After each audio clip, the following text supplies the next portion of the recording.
راولپنڈی کی Harley street. Rawalpindi کی Harley street سے میرا تعارف اس وقت ہوا جب میں 5ویں جماعت میں پڑھتا تھا۔ ہمارے گھر سے ہارلے اسٹریٹ کا فاصلہ بمشکل 5 منٹ کا تھا۔ لال کرتی میں اپنے پرائمری اسکول تک آنے جانے کے لیے میں ہارلے اسٹریٹ سے گزرتا تھا۔ ان دنوں میں اکثر سوچتا تھا کہ اس علاقے کو ہارلے اسٹریٹ کیوں کہتے ہیں۔ پھر ایک روز ہمارے اسکول کے استاد نے بتایا کہ اس نام کی اسٹریٹ کا آغاز 19ویں صدی میں لندن میں ہوا تھا اور اس کا نام لندن کے لارڈ میئر ٹامس ہارلے کے نام پر رکھا گیا تھا۔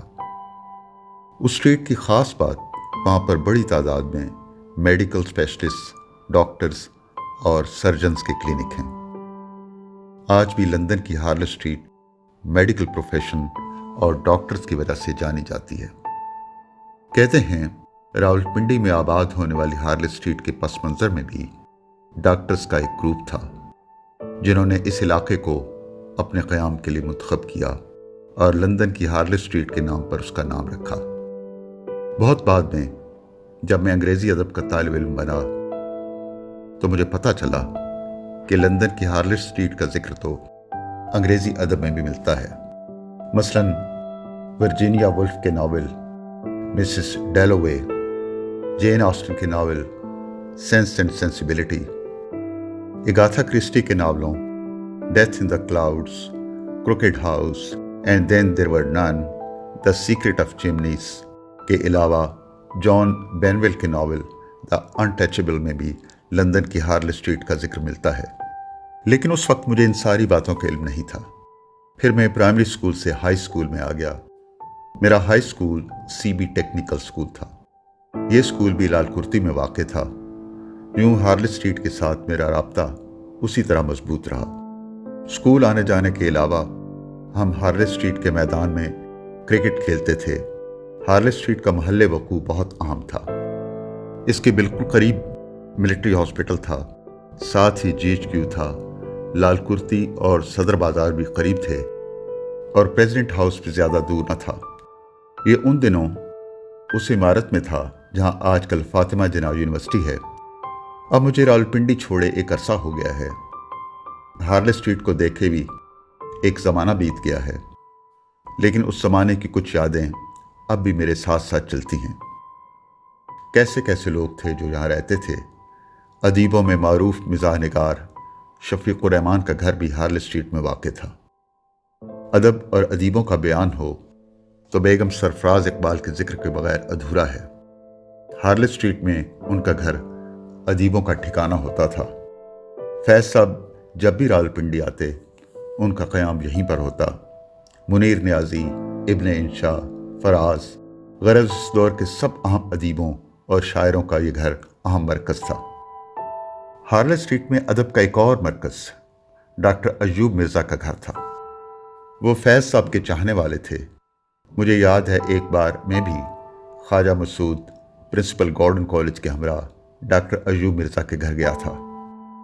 پی ٹی وی کی انگلش نیوز ریڈر شائستہ زید کا گھر بھی ہارلے اسٹریٹ میں تھا۔ ٹیلی ویژن کی نامور اداکارہ سائرہ کاظمی بھی ہارلے اسٹریٹ میں رہتی تھیں۔ معروف دانشور اور صدر ایوب کے زمانے میں سیکرٹری اطلاعات الطاف گوہر بھی ہارلے اسٹریٹ میں رہتے تھے۔ ان کے گھر کا نمبر A1 تھا۔ بھٹو صاحب نے بھی ہارلے اسٹریٹ میں ایک گھر تعمیر کرایا تھا جو ان کی بیگم نصرت بھٹو کے نام تھا، لیکن اسی دوران وہ وزیر اعظم بن گئے تو وہ گھر صفدر علی شاہ صاحب نے ان سے خرید لیا تھا۔ بھٹو صاحب کا دور بیت گیا اور طویل ابتلا کے بعد جب بے نظیر بھٹو برسر اقتدار آئیں تو نصرت بھٹو کو وزارت دی گئی۔ انہی دنوں کی بات ہے، صفدر علی شاہ صاحب نے انہیں ڈنر پر بلایا تو نصرت بھٹو نے دلچسپی سے گھر کے سارے حصے دیکھے اور کہنے لگی، یہ گھر تو بالکل ویسا ہی ہے، آپ نے اسے بڑے خیال سے رکھا ہے۔ اب نہ بھٹو رہے، نہ نصرت بھٹو اور نہ ہی صفدر علی شاہ صاحب، لیکن ہارلے اسٹریٹ میں یہ گھر اب بھی موجود ہے۔ اس گھر کے ہمسائے میں صاحبزادہ یعقوب علی خان رہتے تھے جنہیں کئی زبانوں پر عبور حاصل تھا اور کئی عام حکومتی مناصب پر فائز رہے۔ یہیں پر یحییٰ خان کا گھر بھی تھا۔ ریٹائرمنٹ کے بعد کبھی کبھار لان میں بیٹھے ہم ان کی جھلک دیکھ لیتے قریبی اس وقت کے وزیر تعلیم اور معروف وکیل جناب حفیظ پیرزادہ کا گھر تھا۔ اسی طرح General Jamal Dar, General M R Khan, General Burki اور جنرل ڈاکٹر ایس اے میاں کے گھر بھی یہیں تھے۔ کاروباری حلقوں میں جعفر برادرز کا دفتر یہاں تھا۔ فاروقیہ سیمنٹ کے فاروق صاحب اور بامبے پلائی ووڈ کے احمد سعید صاحب بھی ہارلے اسٹریٹ میں رہتے تھے۔ ہارلے اسٹریٹ کی اہمیت کا اندازہ اس سے بھی لگایا جا سکتا ہے کہ یہاں پر مختلف ممالک کے سفارت خانے بھی تھے۔ ان میں ناروے، سویڈن اور چین کے سفارت خانے شامل تھے۔ اسی طرح فرنٹیر ہاؤس بھی یہیں واقع تھا۔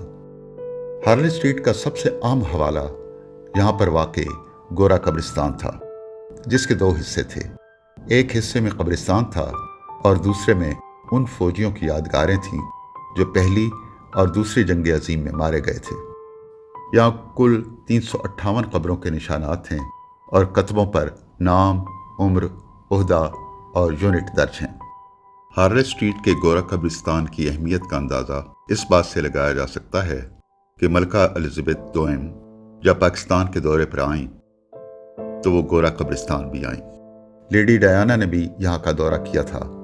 اس جگہ سے میری وابستگی اپنے اسکول کے دنوں سے ہے، جب میں دوستوں کے ہمراہ یہاں کے گھنے درختوں کی چھاؤں میں پڑھنے کے لیے آتا۔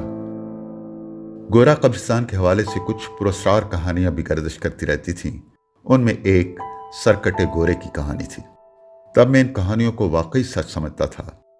ہارلے اسٹریٹ سے جڑی ہوئی سب یادوں کو شمار کرنے بیٹھوں تو اس کے لیے ایک عرصہ چاہیے۔ ایک یاد البتہ مجھے کبھی نہیں بھولے گی۔ یہ 1974 کا سال تھا اور اکتوبر کی 2 تاریخ تھی، جب پتہ چلا کہ پاکستان کے سابق نائب صدر جناب نور الامین انتقال کر گئے ہیں۔ وہ ریٹائرمنٹ کے بعد ہارلے اسٹریٹ میں مقیم تھے۔ ان دنوں میں انٹر کا طالب علم تھا۔ وہاں پہنچنے پر دیکھا کہ ایک چارپائی پر سفید چادر اوڑھے نور الامین ہمیشہ کی نیند سو رہے ہیں۔ گھر میں اکا دکا لوگ موجود تھے، لیکن سڑکوں پر گرمی بازار کا وہی عالم تھا۔ اس دن مجھے اندازہ ہوا لوگوں کی محبت دراصل اقتدار سے جڑی ہوتی ہے۔ آنکھ بند ہوتے ہی دنیا بدل جاتی ہے۔ اب مجھے ہارلے اسٹریٹ گئے ایک مدت ہو گئی ہے۔ سنا ہے وہاں بہت کچھ بدل گیا ہے۔ وسیع و عریض پرانی کوٹھیوں کو چھوٹے پلاٹوں میں تبدیل کر کے بیچا جا رہا ہے۔ وہ علاقہ جو راولپنڈی کے ماتھے کا جھومر تھا اب اپنے ماضی کی پرچھائی بن کے رہ گیا ہے۔ لیکن میرے ماضی کا ہارلے اسٹریٹ میرے تصور میں اپنی اصلی حالت میں باقی ہے، خوبصورت، کشادہ، تر و تازہ اور شاداب۔ اب بھی کبھی کبھار جب بیٹھے بیٹھے دنیا کے ہنگاموں سے جی اکتا جاتا ہے تو میں آنکھیں بند کر کے تصور کے دوش پر ہارلے اسٹریٹ پہنچ جاتا ہوں۔ یوں لگتا ہے پرانا وقت لوٹ آیا ہے اور میں گورا قبرستان کے ایک بینچ پر بیٹھا ہوں۔ گھنے درختوں کا سایہ میرے سر پر ہے اور درختوں کے پتوں سے ٹھنڈی ہوا چھن چھن کر میرے گالوں کو چھو رہی ہے۔